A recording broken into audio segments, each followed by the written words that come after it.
A continuación, programa mixto, informativo y de opinión, transmitido en horario supervisado y apto para todo público. Ágora es un término griego que significa lugar de asamblea o reunión. Tradicionalmente, el ágora era el lugar específicamente designado para que los ciudadanos griegos se reunieran a debatir sobre los diferentes asuntos concernientes al sistema democrático. A partir de este momento, tenemos un ágora en Luz Radio 102.9 con Gabriel Andrade.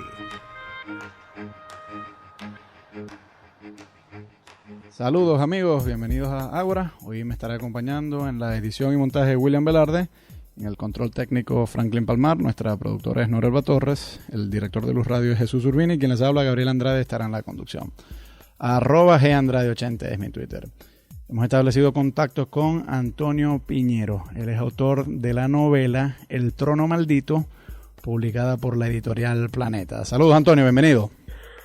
Hola, buenas tardes, bien hallado y encantado de estar aquí otra vez de nuevo. ¿De qué trata esta novela, Antonio? Pues es la continuación de una novela que había publicado hace tiempo que se llamaba La Puerta de Damasco, en la primera edición, y luego que cambió Herodes el Grande. Y esta novela trata de lo que ocurre inmediatamente después que Herodes dijo estas terribles palabras. Estaba a punto de morir, llamó a su hermana Salomé y le dijo: Salomé, el día que yo me muera, reúne en Jericó a los 300 más nobles de Judea. Y reúne también en ese anfiteatro a 300 arqueros tracios y germanos. Y en el momento en que sepas que he muerto, ordena que disparen todos los arqueros, que mueran los 300, de tal modo que el día en que yo esté muerto, lloren de verdad en Israel, no solo por mí, sino también por ellos. Así es realmente como es el inicio que aparece en la página 2 en la novela, y es el momento en que muere el gran rey de Israel, probablemente el rey más grande que haya tenido Israel, que es Herodes el Grande, el de la matanza de los inocentes, y que, sin embargo, sus herederos tienen la mala suerte, o la vista de Augusto, probablemente lo segundo, de que no admite, Augusto no refrenda el testamento de Herodes. Entonces empieza una tremenda batalla entre los hermanos disputándose el trono, e interviene también esta hermana de Herodes, Salomé, que intenta intermediar, pero en el fondo en su propio provecho, de tal modo que es una lucha de todos contra todos. Y cuando avanza la novela y se ve que Augusto no ratifica de ningún modo el testamento, sino que Arquelao es nombrado etnarca de los judíos, más o menos sí, como un monarca, pero de segunda o tercera clase, y Herodes Antipas, el que sale como Herodes en el Evangelio fuera de la infancia de Jesús, es nombrado tetrarca de Galilea. Ocurre que la novela narra todas las perfidias, traiciones, violencias, todo lo que ocurre en esa corte oriental y al mismo tiempo greco-romana en Israel, las relaciones de Roma con Israel, los problemas que tienen unos con otros, e inmediatamente después, una vez muerto Arquelao, lo que pasa es que la novela se centra en Herodes Antipas, que es muy conocido para los lectores del Nuevo Testamento porque es el que asesinó a Juan Bautista. Vaya. Y luego, cuando más o menos está la cosa un tanto calmada, aparecen precisamente dos personajes, el nombrado Juan Bautista antes de que lo maten y Jesús. Y naturalmente estos dos personajes que predican un arrepentimiento, la venida inmediata del juicio final, la instauración del reino de Dios, son una molestia inmensa para todos los que gobiernan o tienen que decir algo, son algo importantes en Judea y en Galilea, empezando por los mercaderes griegos, los romanos, los altos cargos de los judíos, Caifás a la cabeza y Anás, Poncio Pilato, Herodes Antipas, la policía de Galilea y Judea, y se organiza la caza y captura de estos personajes que no hacen más que molestar. ¿Por qué razón? Pues porque estaba predicando un reino de Dios, Jesús, y los precedentes, Juan Bautista, pero sobre todo Jesús, un reino en el que no cabe de ninguna manera ni Tiberio, ni Augusto, ni Calígula, ni Poncio Pilato, ni Herodes Antipas, ni los herodianos, ni los grandes sacerdotes que rigen el templo de Jerusalén. Es decir, hay que quitar de en medio a Juan Bautista y hay que quitar de en medio sobre todo a Jesús, y se lo quitan de en medio. Sí, los asesinan a los dos.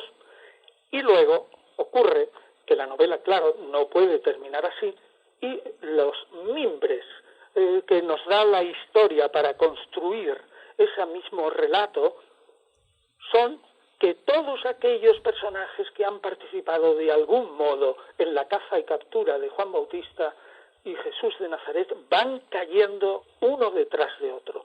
Es como si fuera la maldición de la pirámide, que quienes la han profanado van muriendo todos del mismo modo. También aquí los enemigos van cayendo uno detrás de otro y se van alegrando naturalmente los seguidores de Jesús. Pero la novela no termina, digamos, como si fuera un ambiente trágico en el que muere todo el mundo. De ningún modo.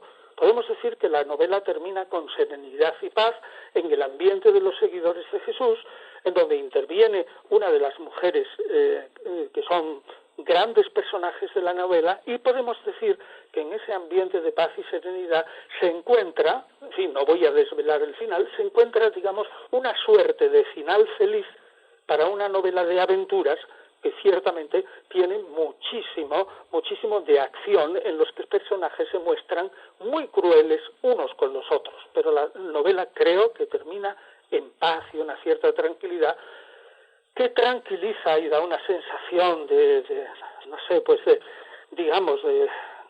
paz fundamentalmente en el lector, y que espero incluso que le dé la gana sienta las ganas de volverla a empezar a leer de nuevo. ¿Salomé cumplió el deseo de Herodes el Grande de ejecutar a toda esa gente? Pues no lo cumplió, por suerte.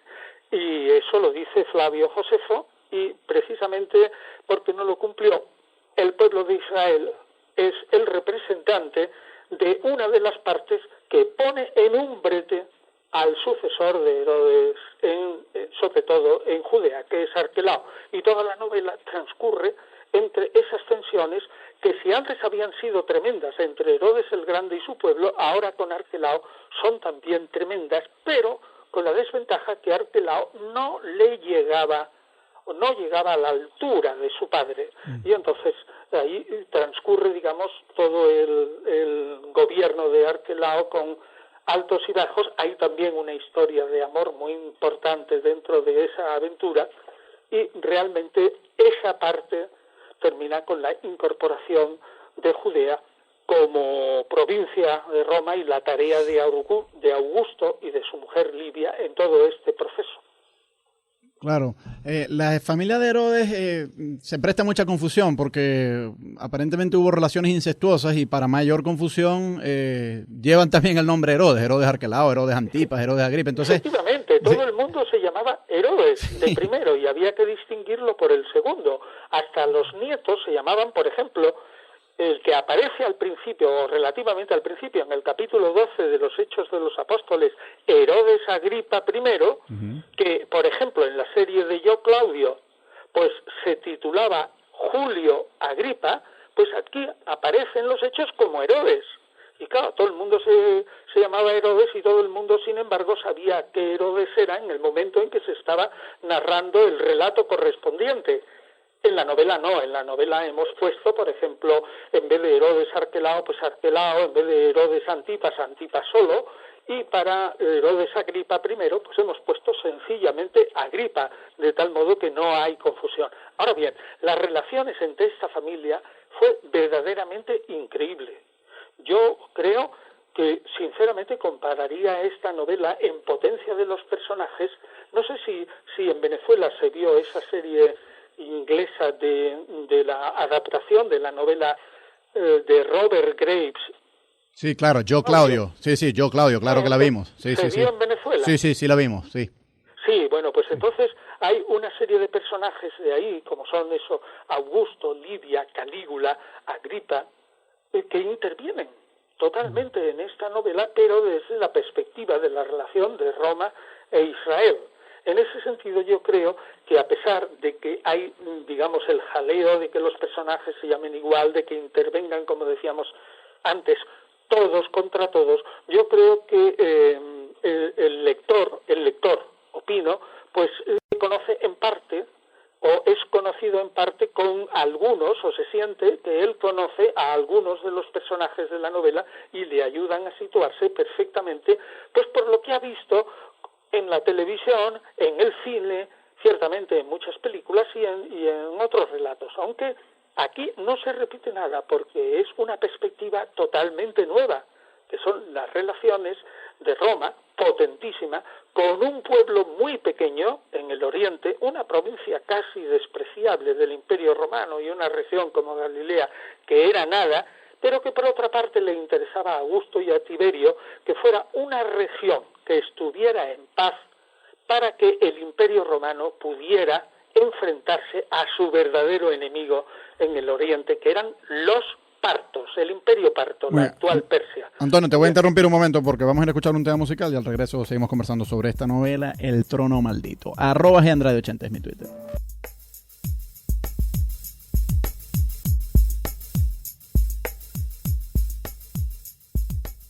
Estás escuchando Ágora por Luz Radio 102.9.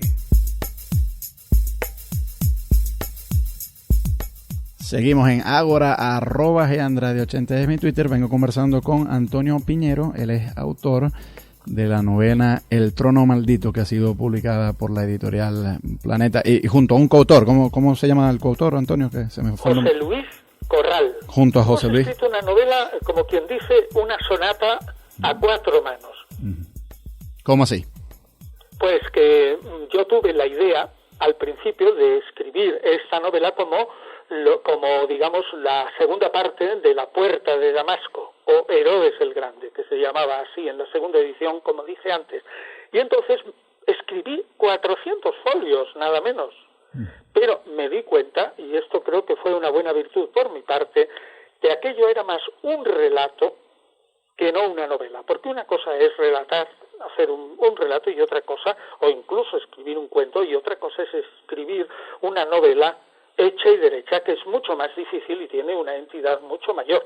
Y entonces lo que yo hice fue que cogí esos 400 folios, los metí dentro de un cajón y allí estuvieron 13 años, hasta que yo encontré a José Luis Corral, que nos hicimos con el tiempo buenos amigos, independientemente de esta novela y que hablábamos de muchas cosas, que es catedrático de Historia Medieval en la Universidad de Zaragoza, en España, y entonces yo le dije, José Luis, mira que yo tengo metido en un cajón 400 folios, échales una ojeada.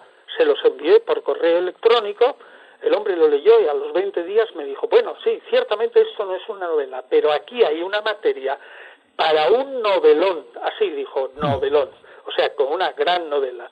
Y empezamos a trabajar, y trabajamos muy bien, cada uno en su casa.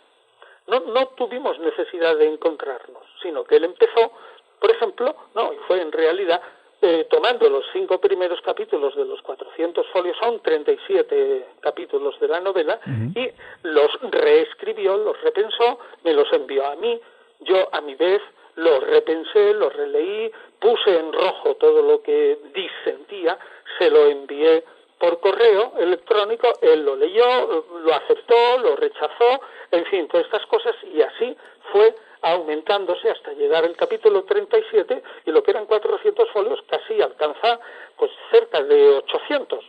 Como era así demasiado, pues le dimos una vuelta, quitamos de aquí, añadimos algunas pequeñas en otro sitio, cambiamos capítulos de sitio, pero siempre con un texto delante. Es decir, que es fácil, o a mí me ha resultado fácil, y creo que a José Luis también, porque cada uno tenía delante el texto y el otro trabajaba sobre lo que ya había visto él mismo y las correcciones del autor número 1, digamos que fue el que inició la idea, que fui yo, de tal modo que sin discusión, ciertamente sin discusión, sin tener que vernos, sin perder el tiempo, sin discutir, sino simplemente tachamos una cosa y el otro aceptaba la tachadura o la ponía, yo lo veía, y como íbamos de 5 capítulos, a veces cuando era importante de 2 en 2 capítulos, nos acordábamos muy bien de que eso que había corregido el uno y el otro, y así fue progresando. Quiero decir que aquí se unió perfectamente lo que es la base de una persona como yo que conoce, creo, con toda modestia, pues relativamente bien el siglo I. No, por favor, usted es una autoridad. En el que vivieron, oye, te interrumpo un momento, Antonio. Te interrumpo un momento. Usted es una autoridad, no es que usted cree. O sea, yo creo que en habla hispana no creo que nadie lo supere usted en erudición de estos temas. Bueno, no lo sé. Hay gente que sabe mucho también, y yo cada vez que pasa el tiempo caigo en la cuenta, Gabriel, que sé poco. Quiero decir que la cosa es tan amplia que me doy cuenta de que tengo unas lagunas enormes y de que no sé lo que debería saber y que esto es inabarcable. Es decir, que en el fondo me pasa como a Sócrates, que sé de verdad que no sé casi nada. No diría que nada, pero casi nada. Bueno, te agradezco lo que tú dices, pero de verdad yo en eso soy bastante realista y caigo cada día más en la cuenta de todo aquello que me falta. Pero mi buena cosa es caer en la cuenta de que o yo no valgo para novelista, o bien no tenía tiempo físico ni psicológico para hacer una novela, y encontrarme con un amigo que ha escrito 19 novelas con esta. Te voy a decir una cosa, Gabriel, tú has escrito libros también. Sí. Y resulta que José Luis Corral, la primera novela que escribió en España hace unos 18 o 19 años, que se llama El Cid, sobre el Cid campeador, todavía se sigue vendiendo.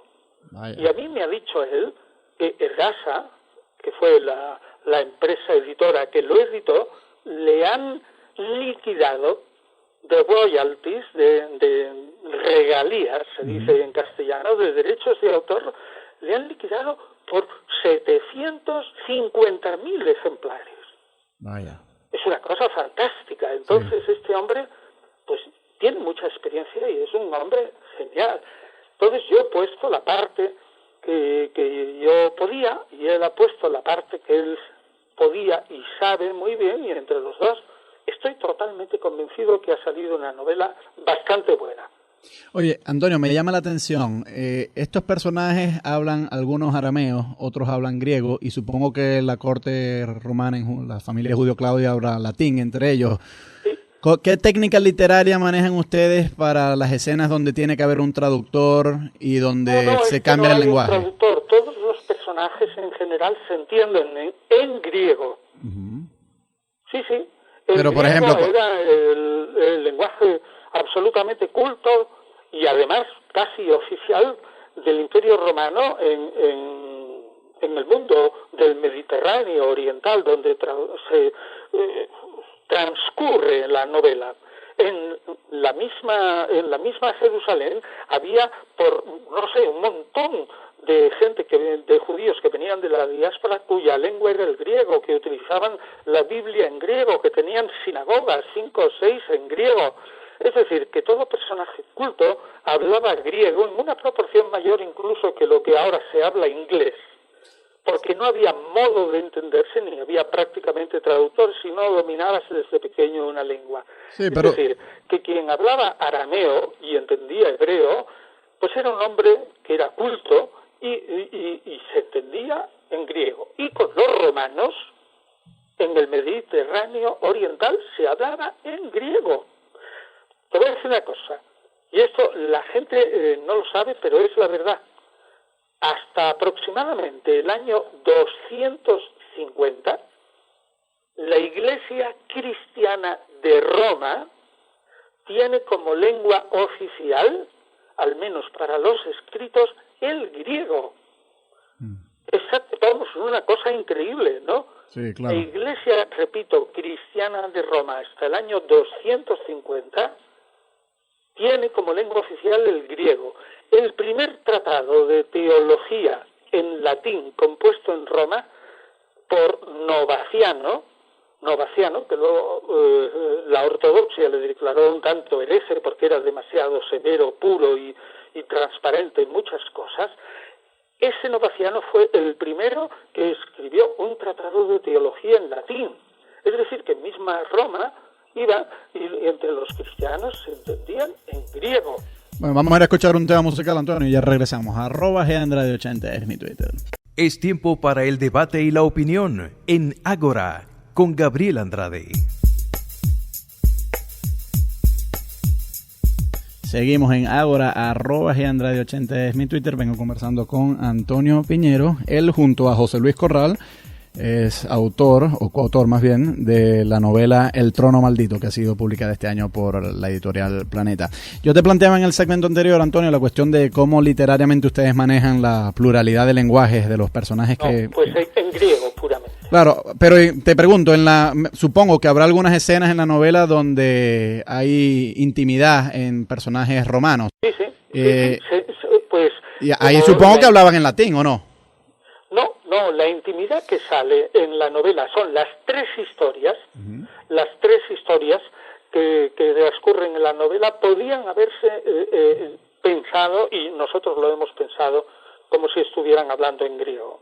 Ahora bien, aunque hubieran estado hablando arameo, por ejemplo, entre Herodes Antipas y Herodías, que lo dudo, porque el arameo era el lenguaje del pueblo y en la corte se hablaba griego continuamente y todos los mimos, los actores de teatro, filósofos, historiadores y artistas de toda clase que venían a las cortes de Judea y Galilea hablaban en griego. Yo diría que no había ningún problema y que todos hablaban en griego, incluso con la pareja, que es muy importante, el papel que desempeña las mujeres en esta novela, Livia, la mujer de Augusto, Salomé, la hermana de Herodes, Herodías, la mujer de Herodes Antipas, o Ruth, la mujer de Hipódamo, que es el jefe de policía, primero de Arquelao y luego es contratado por Herodes Antipas. Estos dos personajes tienen una buena parte de ficción, pero sin duda alguna son verosímiles y existieron. Pues yo estoy convencido de que una mujer de la alta sociedad de Jerusalén, como era Ruth, por muy judía que fuera, hablaba con su marido Hipódamo en griego. Y Livia y Augusto, porque según recuerdo Robert Graves... Hombre, se supone que hablaban en latín. En latín, por eso digo. Ahora, ¿pero ustedes tienen alguna escena donde Livia le habla a Augusto en la novela? Sí. Ajá, y ahí presuponen que le está hablando en latín. Se supone, pero bueno, nosotros no nos hemos planteado eso. Claro. Porque realmente, aunque la novela está escrita en tiempo presente en la mayoría de los casos, es decir, el espectador está presente en lo que está ocurriendo en ese momento, no es que le están contando al espectador lo que pasó, está presente, se supone que lo entiende todo porque está en un lenguaje, digamos, que todos entienden. Vamos a suponer que probablemente era así. Augusto y Livia hablaban en latín, evidentemente, pero cualquier griego culto que viviera en Roma conocía también el latín. Ese problema no nos lo hemos planteado en la novela, y de hecho en la novela solo existen dos atmósferas y propiamente una, la de un judaísmo muy estricto, que sería el de Jesús de Nazaret y el de Juan Bautista, que ciertamente se desarrollaría en hebreo y arameo, pero eso en sí no nos interesa, porque la novela lo que enfoca es a estos dos personajes, y esto me parece que es lo original, y lo que ayuda a entenderlo, lo enfoca desde el punto de vista del poder, de Herodes Antipas, de Arquelao, de Poncio Pilato, de Augusto, de Livia, de Tiberio. ¿Por qué? Pues porque tendríamos que meternos en la cabeza que lo mismo que ocurre ahora con el Islam y los fanáticos, en la época de Jesús, en el judaísmo, la religión y la política no se distinguían en absoluto. Entonces, cuando se presenta la perspectiva de Juan Bautista o de Jesús de Nazaret, en las homilías o en las clases para niños o en los discursos en la parroquia y todo eso, pues se presenta desde el punto de vista, digamos, cristiano religioso. y no se cae en la cuenta de que cualquier cosa que hablara Jesús de religión y relacionado con el comportamiento de judíos con romanos o con samaritanos, o del comportamiento entre ellos, o sobre todo de la entrada de cada uno de los hombres en el futuro reino de Dios, tenía unas implicaciones políticas tremendas. En mi opinión, al enfocar a Jesús de Nazaret desde este punto de vista del poder y de la política, los lectores entenderán mejor a Jesús y entenderán mucho mejor ese siglo I tan complicado, pero tan importante para la historia de Occidente, porque dependemos todos, hay 2.000 millones de personas en que múltiples confesiones pues confiesan a Jesús como de alguna manera Hijo de Dios. Pues entonces realmente importa mucho comprender en qué mundo vivió Jesús y desde qué perspectiva fue contemplado, de tal modo que su muerte resultó casi, diría yo, que obligatoria y necesaria una vez que se enfrentaban dos políticas que eran dos religiones distintas. Claro. No había más remedio, se tenía que liquidar a Jesús como fuera. ¿Hay alguna licencia literaria que ustedes tomen en la novela? ¿Presenten hechos que... ¿En qué sentido lo dice? Bueno, en el sentido de que a lo mejor incorporen algunos hechos que ningún historiador da noticia de ellos. Difícilmente, porque prácticamente todo. Yo lo que sí puedo decir es que el personaje de Ruth en concreto y el personaje de Hipódemo, que es el jefe de policía, son personajes ficticios, pero teniendo en cuenta la circunstancia de la época, de tal modo que esa licencia hace, si se puede considerar así, construye a personajes que son totalmente, opinamos, totalmente verosímiles, que hablan con el lenguaje del tiempo, que piensan con el lenguaje del tiempo. Eso hemos tenido mucho cuidado. No hay anacronismos ni ucronías así en la novela. No. Es más, que si a mí me hubiera dejado la editorial Planeta, yo hubiera empleado más vocablos del tiempo, de la época, de tal modo que la misma lengua hubiera trasladado al lector al siglo I.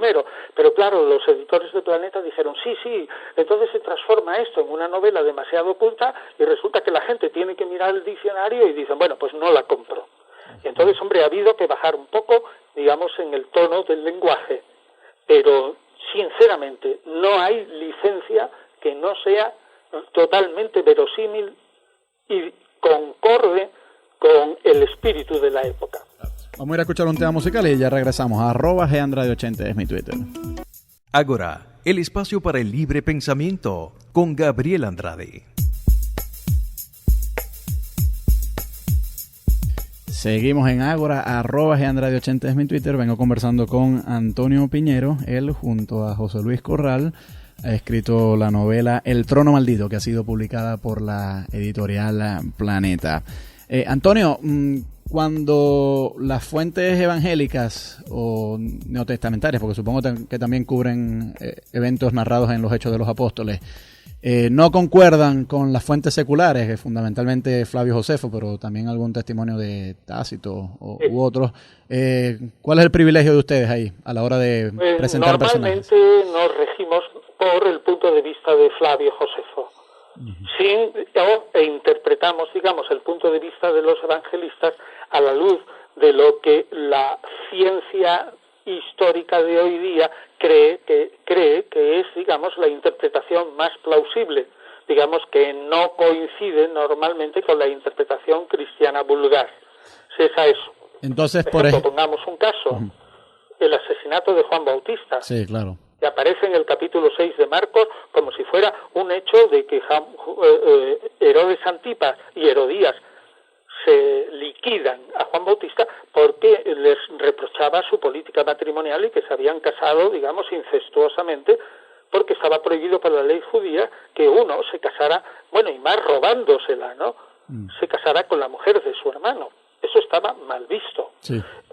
Entonces, lo que ocurre es que nosotros ahí nos fijamos que Flavio Josefo apunta más a la política. Herodes Antipas, Flavio Josefo no dice ni una palabra del banquete, la boda, el baile de Salomé y todas esas cosas, nada, la danza de los 7 velos, no dice una palabra. Lo único que dice es que Herodes Antipas, como fue buen político, se adelantó a las circunstancias y pensó que se arrepentiría toda la vida si no tomaba a Juan Bautista, lo encarcelaba y lo degollaba, porque dada la potencia del individuo, sobre todo en sus sermones, era capaz en cualquier momento impensable urdir un plan contra él o crear una revolución o un movimiento de masas tal que él no pudiera controlar, y lo liquidó. Ese es el punto de vista de la novela, sin duda alguna, aunque intentamos mezclar las dos cosas. Es decir, repito, yo creo que al mirarlo desde el punto de vista del poder y de la política nos ponemos más en la historia del momento que en la perspectiva puramente, digamos, propagandística del Nuevo Testamento, pero respetuosamente también mirando todos los puntos de vista del Nuevo Testamento que de alguna manera primaria, pocos, o secundaria y terciaria, bastante, leyendo entre líneas, se pueden utilizar para complementar esta, digamos, visión política del personaje Jesús. Entonces en la novela no aparece la escena del baile de Salomé propiamente. Sí aparece. Sin duda alguna aparece, porque yo creo que si no apareciera la gente, y me parece que está bien descrita, y está muy bien descrita y es muy apasionante leerlo. Y yo recuerdo que la primera vez que se la hice leer, bueno, la primera vez, la única, ¿no? Se la hice leer a mi mujer, le apasionó y dijo, vaya una novela y tal, que le pareció que estaba maravillosamente descrito ese baile, pero dentro de la fiesta, porque era el cumpleaños de Antipas, priman los intereses políticos. Claro. Es decir, que claro, no podemos rechazar, porque lo de la fiesta y la danza de los 7 velos, porque perderíamos también un detalle literario, y un detalle muy interesante, y un detalle pasional, de madre e hija, en contra de Juan Bautista, y eso es interesante, y el amor entre Antipas y Herodías. Pero al mismo tiempo señalamos bien claro que Marcos se equivoca, porque Antipas no le roba la mujer Herodías a Filipo, sino a Herodes Boeto. Eso es un error de Marcos. Claro. O sea que realmente aceptamos, digamos, la corrección que nos proporciona la historiografía del presente, pero sin cometer la tontería de eliminar de la novela, pues, la fiesta de cumpleaños de Herodes Antipas. No la eliminamos, y en mi opinión es una escena bellísima. O sea que, y además, según el testimonio de Josefo, entonces Herodías habría sido la suegra de Filipo y no su esposa propiamente. Exactamente. Exacto. Bueno, suegra o más bien cuñada, porque Herodes Filipo realmente era hermano tanto de Herodes Boeto como de Herodes Antipas. No suegra, sino cuñada. Cuñada. Sí, cuñada. ¿Y ustedes aclaran eso en la narrativa, pues? Lo aclaramos en la novela, sí, lo aclaramos. Y advierten que los evangelios están en error. Ahí hay un error, bueno, pero eso tampoco pasa nada, hay montones de errores en todos los escritos de la época. Más errores geográficos tiene Marcos, como cuando describe que pasa de un sitio al otro desde en el capítulo 7, me parece, claro, sí. Creo recordar ahora, que hace Jesús hacer un viaje inverosímil. Es como si uno dice, oye, yo voy desde Maracaibo a Caracas pasando por Paraná de Brasil. Bueno, no tiene sentido ninguno, ¿no? Sí. Tendría que dar una vuelta, o pasando por Lima. Sí, uno de los múltiples errores. De Maracaibo a Caracas pasando por Lima. Claro. Alguno dirá, bueno, conoce un poquito la geografía de América, o está loco. Bueno, pues algo le pasa también a los evangelistas, que hacen algunos errores, porque es evidente que esos mismos errores nos valen a nosotros para saber que los evangelistas pues son hijos de su tiempo, y que además no fueron testigos presenciales, sino que utilizan fuentes, o ya sean escritas, incluso Marcos, o también orales, que también se equivocan, ¿no? Claro. ¿Cómo maneja la narrativa los milagros, Antonio? Los milagros de Jesús se presentan en la novela con un tono bastante racionalista, también de acuerdo con la tendencia filológica actual de interpretación de los evangelios. Y es que si los enemigos de Jesús aceptaban que Jesús, a los ojos de la gente, hacía acciones portentosas que estimamos que serían sanaciones, y esos sismos es señal de que los mismos enemigos pues tenían que reconocer una realidad, digamos, exterior a ellos y que se veían obligados a reconocer. Por lo tanto, deducimos que Jesús era un sanador y un exorcista, pero ahora nosotros no hablamos en la novela nada de ninguno de los milagros contra la naturaleza, ni de resurrecciones, ni de caminar sobre las aguas, ni de todas esas cosas, ni multiplicación de los panes. ¿Por qué? Porque eso son milagros que no admite ningún intérprete sensato del Nuevo Testamento y lo achaca pues al espíritu de la época, que se monta unas fantasías y una leyenda que hoy día no se lo permitiría. Bueno, es el espíritu de la época, y yo a la gente que me oye y dice, pues usted se está cargando la revelación, le digo, mire, piense usted de mí lo que quiera, pero en el fondo ahora yo me voy a poner en su pellejo, y si usted fuera inteligente sabría que la revelación utiliza a los seres humanos, y los tiene que utilizar a los seres humanos conforme a las circunstancias en que vivieron. Usted podrá decir, bueno, ¿y por qué la revelación se hace tan tarde y todo eso? Eso es otra cosa. Pero la revelación utiliza a seres humanos y, por tanto, falibles, equivocables, se equivocan. Y, por lo tanto, tiene que admitir que la revelación pues son las ideas esenciales, ¿no? Y esenciales. Ama al prójimo como a ti mismo, amor a los enemigos, intentar llegar al reino de los cielos, etcétera y tal, que ya no vamos a hablar ahora de eso. Sí, lo dejamos para todo lo demás son cuentos, ¿no? Claro. Antonio, muy agradecido por haber recibido esta llamada. Te auguro el mejor de los éxitos en la promoción de esta novela, que yo la he empezado a leer, pero bueno, como son casi 400, 500 páginas. Son 567 sí, páginas. No, ya apenas voy por la página 100. ¿Sabes lo que yo he dicho aquí? Bueno, quisiera añadir esto. Esta novela se puede comprar en electrónico, en versión electrónica, que es mucho más barata. Muy bien. O sea, porque ahí en Venezuela y todo eso es bastante caro, y yo no sé cómo se podrá comprar las cosas. Entonces yo comprendo que ahora los libros son prohibitivos.